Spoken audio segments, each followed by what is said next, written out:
अस्सलामुअलैकुम। बोल न्यूज़ में आपको कहेंगे खुशामदीद। मैं हूं आपके साथ महरुख शहरियार। बुलेटिन का बाकायदा आगाज़ होगा। सबसे पहले आपको बताएं कि सऊदी अरब और अमेरिका के दरमियान अरबों डॉलर्स के मुआहिदों का ऐलान हुआ है। सऊदी अरब अमेरिका में 600 अरब डॉलर की सरमायाकारी करेगा, जो 1 खरब डॉलर तक जा सकती है। ट्रंप और मोहम्मद बिन सलमान ने बड़ा ऐलान किया है। व्हाइट हाउस में प्रेस कॉन्फ्रेंस के दौरान ट्रंप ने कहा कि मेरे आते ही 1 साल में 21 ट्रिलियन डॉलर की सरमायाकारी आई।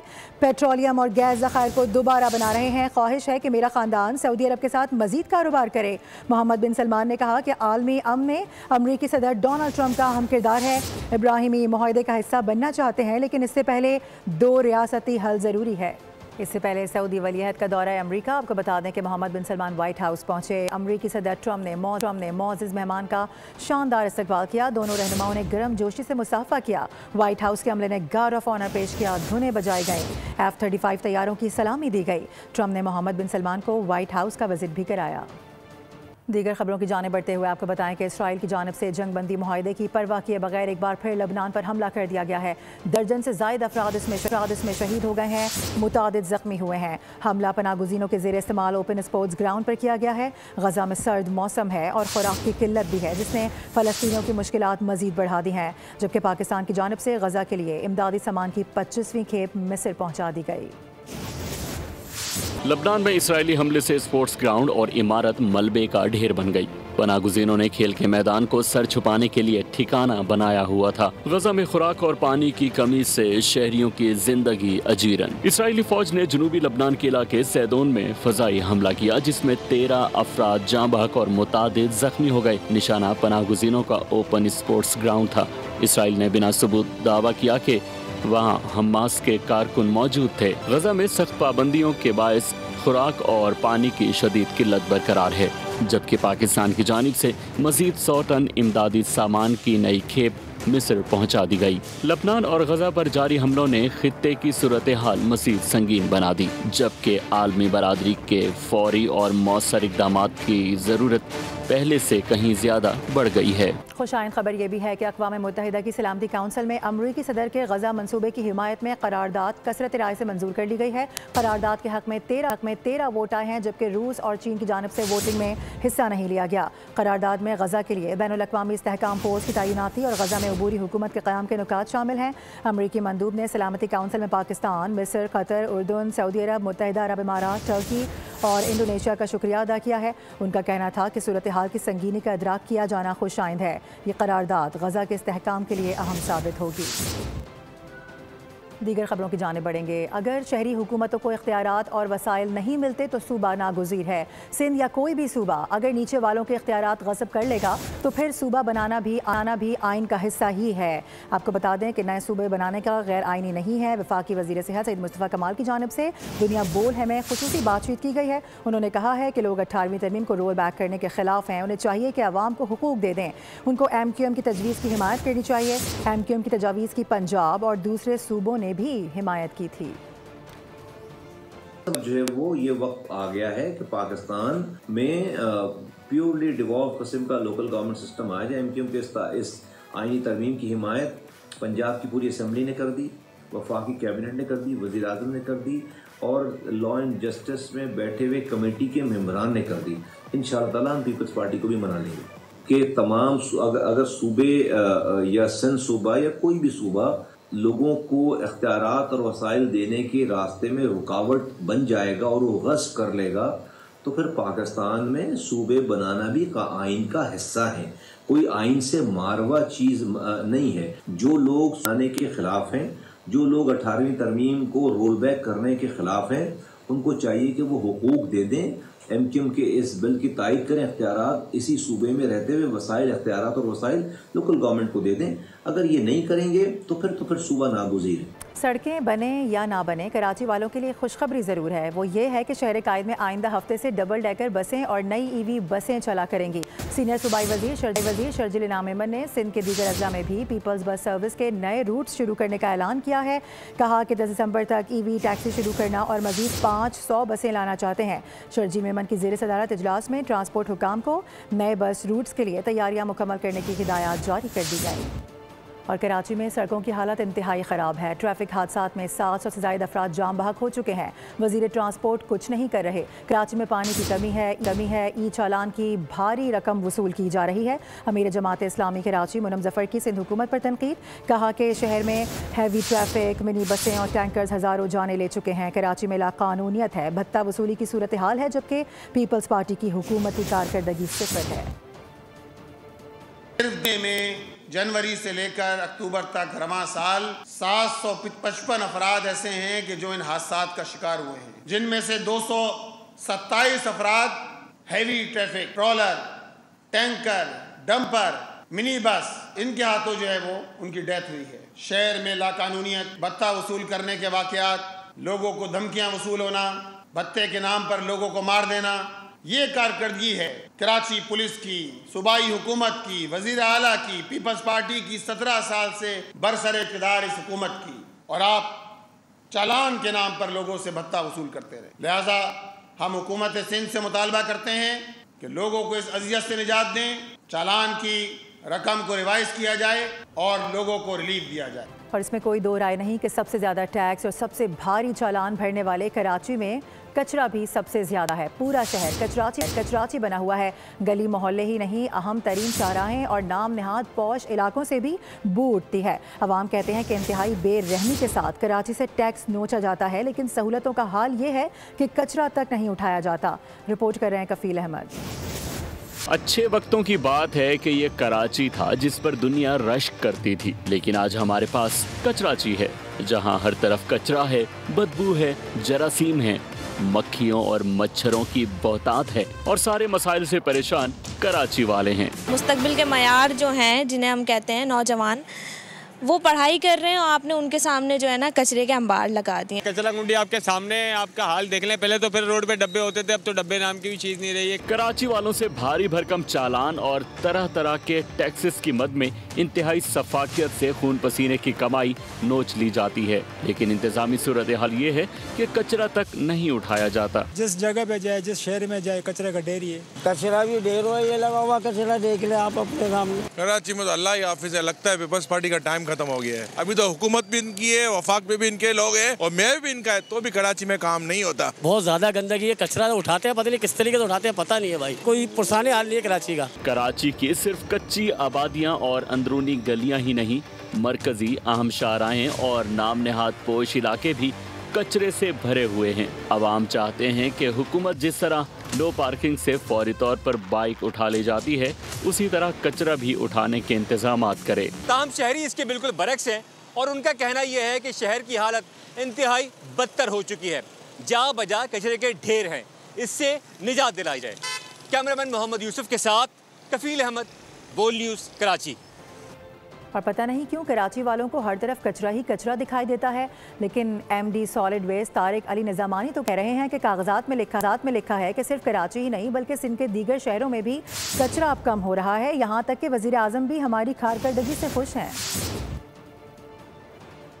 इस वक्त इवन इंडिपेंडेंट सर्वेयर्स जो हैं वो एक्नॉलेज कर रहे हैं कि काफ़ी हद तक सिंध में कराची आ जाता है, सखर आ जाता है, जिनको 90% एफिशिएंट करार दिया गया है बाय इंडिपेंडेंट सर्वेयर्स। मैं बिल्कुल कॉन्फिडेंटली कह सकता हूँ, अब मैं आपको अपना CMA सिस्टम दिखा सकता हूँ, मैं आपको अपना कंप्लेंट मैनेजमेंट सिस्टम दिखा सकता हूँ। ये सब आप फैक्ट्स आपको एक्नॉलेज करेंगे कि हम कितना एफिशिएंटली काम हो रहा है। हमारा सिस्टम आपको शो करेगा और अल्हम्दुलिल्लाह मोर देन 70% जो UC चेयरमैन साहिबान थे, they shown certification over our work performance.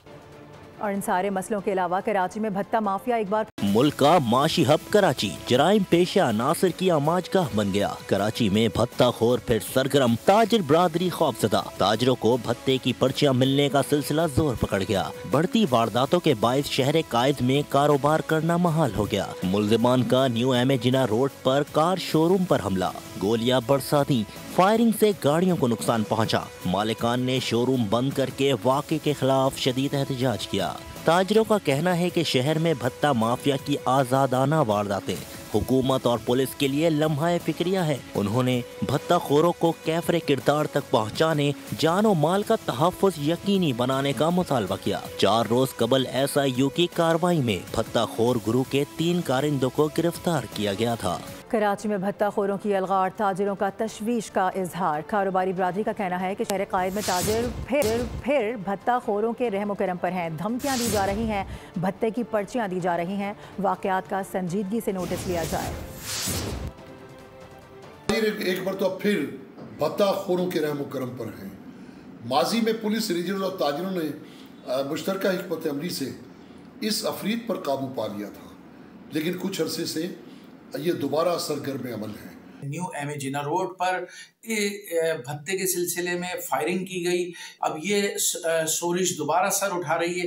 जिस तरह से उठाने की कोशिश की, चंद उद्बाश होंगे, ये इनको सबक सिखाने के लिए हमारी लॉ इन्फोर्समेंट एजेंसियों को दोबारा सरगर्म हो जाना चाहिए और इनका कलाकमा कर देना चाहिए। बड़ी खबर आपको देंगे कि वफाकी आईनी अदालत को मुकदमात की मुंतकली का सिलसिला जारी है। सुप्रीम कोर्ट से आईनी अदालत को 22,000 से जायद मुकदमात मुंतकिल कर दिए गए हैं। ज़राए बता रहे हैं कि तमाम मुकदमात और नजरसानी दरख्वास्तें भी आईनी अदालत मुंतकिल कर दी गई हैं। हाई कोर्ट से होने वाले फैसलों के खिलाफ अपीलें मुंतकिल की गई हैं। इसी हवाले से मजीद बात होगी। जुल्करनैन इकबाल हमें ज्वाइन कर रहे हैं। जुल्करनैन बताएगा इस सिलसिले में क्या पेशरफ्त हुई है। देखिए, आईनी अदालत को जितने भी मुकदमात जो सुप्रीम कोर्ट में ज़ेरे समाअत थे आर्टिकल 184(3) के तहत वो मुंतकिल कर दिए गए हैं। इसके अलावा जो आर्टिकल 199 के तहत रिट जुरिस्डिक्शन में हाई कोर्ट से रुजू किया जाता था, उसके खिलाफ जो अपीलें हैं इसके आईनी तरमीम के बाद वो भी आईनी अदालत सुनने की मजाज है, तो इनको मुंतकिली का सिलसिला उसका भी जारी है। और हमारे ज़राए ये बता रहे हैं कि अब तक तकरीबन 22,000 के करीब मुकदमात मुंतकिल हो चुके हैं आईनी अदालत को, जबकि जो जुडिशल रजिस्ट्रार ऑफिस है उनकी वर्किंग के मुताबिक मजीद तकरीबन 4 से 5,000 मुकदमात की मुंतकिली का भी इम्कान है। तो मजमूई तौर पर 25,000 से ज्यादा मुकदमात सुप्रीम कोर्ट के जो 56,000 पेंडिंग है उनमें से निकल के वफाकी आईनी अदालत को मुंतकिल हो जाएंगे। सही है, ठीक है जुल्करनैन, बहुत शुक्रिया आपका। आगे बढ़ेंगे। आपको बताएं कि DG ISPR lieutenant general Ahmad Sharif Chaudhry की जानिब से कायदे आज़म यूनिवर्सिटी इस्लामाबाद के असातिज़ा और तलबा के साथ खुसूसी नशिस्त लगाई गई है। DG ISPR ने दाखिली सूरत हाल, मुल्क की दिफा और पाक फौज के पेशा वराना किरदार पर गुफ्तगू की है। तलबा और असातिज़ा ने मुसल्लह अफवाज के साथ भरपूर इजहार यकजहती करते हुए कहा कि आज की नशिस्त ने कई गलत फहमियाँ दूर कर दी हैं। हम सबसे पहले पाकिस्तानी हैं और अपनी फ़ौज के साथ हैं। अहम खबर है, भारतीय लॉबी पाकिस्तान के इक़्तिसादी मफादात के खिलाफ सरगर्म अमल है। अफगान वज़ीर तिजारत का नई दिल्ली का दौरा, पाकिस्तान को बाईपास करने की भारतीय कोशिश बेनकाब हुई है। भारत एक मरतबा फिर खित्ते को अदम इस्तेहकाम की जानिब धकेल रहा है। भारत अफगान मंडियों में गैर मुनसिफाना असर व रसूख बढ़ाने में मसरूफ़ है। भारत का मकसद अफगानिस्तान को पाकिस्तान से दूर करना और खित्ते में असर बढ़ाना है। भारतीय लॉबी की जानिब से पाकिस्तान के इक़्तिसादी मफादात के खिलाफ एक बार फिर से कार्रवाइयाँ जारी हैं। अफगान वज़ीर तिजारत की जानिब से नई दिल्ली का दौरा किया गया है। ब्रेक के बाद आपको ले चलेंगे खेलों के मैदान में। सहफरी की T20 सीरीज में शाहीनों का फातिहाना आगाज देखने को मिला। जिम्बाब्वे को 5 विकेटों से शिकस्त दे दी। उस्मान खान और मोहम्मद नवाज ने टीम को फतह दिलाई। उस्मान खान ने नाकाबिले शिकस्त 37 रन स्कोर किए। फखर जमान ने 44 रन जोड़े, जबकि मोहम्मद नवाज 21 रन और 2 विकेटें लेकर मैन ऑफ द मैच का अवार्ड ले उड़े। पाकिस्तान के स्टार बैटर बाबर आजम ने T20 इंटरनेशनल में नापसंदीदा रिकॉर्ड अपने नाम कर लिया है। रावलपिंडी में जिम्बाब्वे के खिलाफ ट्रायंगुलर सीरीज के पहले मैच में वो 0 पर आउट हुए, जो उनके करियर का 9वां 0 रिकॉर्ड किया गया है। इस तरह से वो शाहिद आफरीदी को पीछे छोड़ते हुए पाकिस्तान की जानिब से सबसे ज्यादा 0 पर आउट होने वाले बैटर की फहरिस्त में दूसरे नंबर पर आ गए हैं। साइम अयूब और उमर अकमल मुश्तरका तौर पर पहले नंबर पर हैं, जो 10 बार 0 पर आउट हो चुके हैं। अभी खबर यह है कि स्कॉटलैंड ने 28 साल के बाद फुटबॉल वर्ल्ड कप के लिए क्वालिफाई कर लिया है। यूरोपियन क्वालिफायर्स में डेनमार्क को दिलचस्प मुकाबले के बाद 4-2 से शिकस्त दी। मुकर्ररा वक्त तक मुकाबला करते पाकिस्तान के वसीम खत्री ने घाना में होने वाले लेड बर्ड चैलेंज स्क्रैबल टूर्नामेंट जीत लिया है। मामूली फर्क से वर्ल्ड चैंपियनशिप का फाइनल के लिए खेलने से महरूम रहने के बाद वसीम ने इस इवेंट में भरपूर अंदाज में अपनी वापसी यकीनी बनाई। रिकॉर्ड 7 फतुहात और 1 शिकस्त के साथ फतह समेटी। वसीम ने आखिरी मैच में इंग्लैंड के जॉन एशमर को बड़े मार्जिन से हरा दिया। वसीम खत्री ने वर्ल्ड चैंपियनशिप में उम्दा कारकर्दगी का मुजाहिरा करते हुए तीसरी पोजीशन अपने नाम की थी।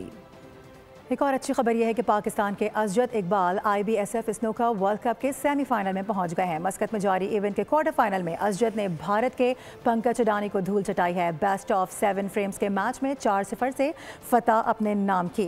मैच के बाद पाकिस्तानी और भारतीय प्लेयर्स ने हाथ भी मिलाया, गले भी मिले। आज सेमीफाइनल में असजद का मुकाबला फ्रांस के निकोलस से होगा। साबिक आलमी चैंपियन मोहम्मद आसिफ और मोहम्मद हसनैन शिकस्त के बाद इवेंट से आउट हो गए।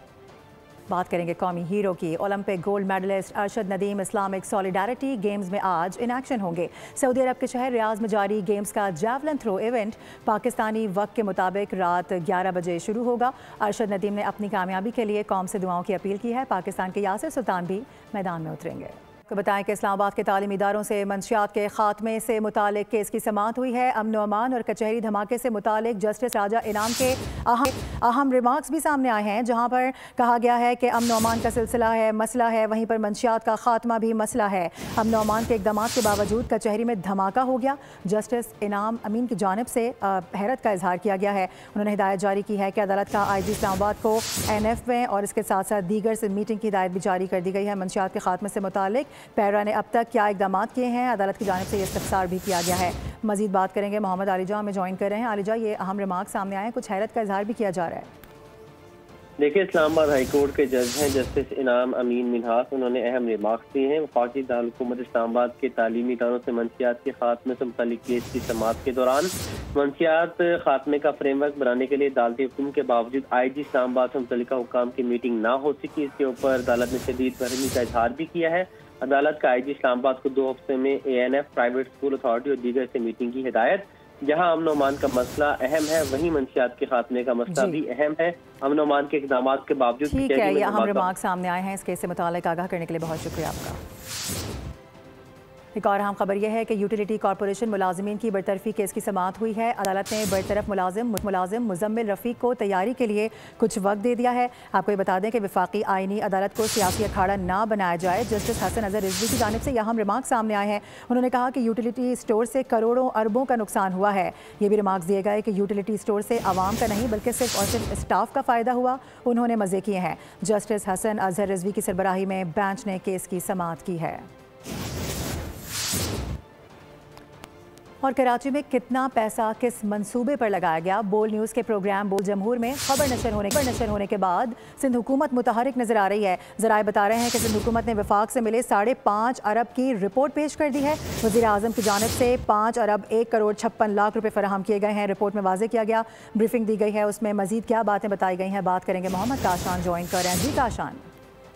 जी बिल्कुल, देखें, बॉल न्यूज़ की जानिब से बॉल के प्रोग्राम जमहूर में कराची की सूरत नशर होने के बाद सिंध हुकूमत ने वफाकी हुकूमत की जानिब से दिए गए 5.5 अरब रुपए की रिपोर्ट वफाकी हुकूमत को पेश कर दी है। ज़राए की जानिब से कहा गया कि कितना पैसा किस मंसूबे पे लगा है, वो रिपोर्ट भी पेश की गई है। महकमा सनत ने वफाकी वजारत मनसूबाबंदी और तरक्कियात को तफसीली ब्रीफिंग दी है। ब्रीफिंग में बताया गया कि वज़ीर आज़म ने 5 अरब 1 करोड़ 56 लाख रुपए दिए। सिविल काम की तामीर पर 4 अरब 78 करोड़ और 2 लाख रुपए रखे गए थे, जबकि कंसल्टेंसी पर 8 करोड़ 97 लाख रुपए, बिजली पानी की फराहमी पर 9 करोड़ 78 लाख रुपए और जबकि कंटिजेंसी पर 4 करोड़ 97 लाख रुपए जो है वो रखे गए थे।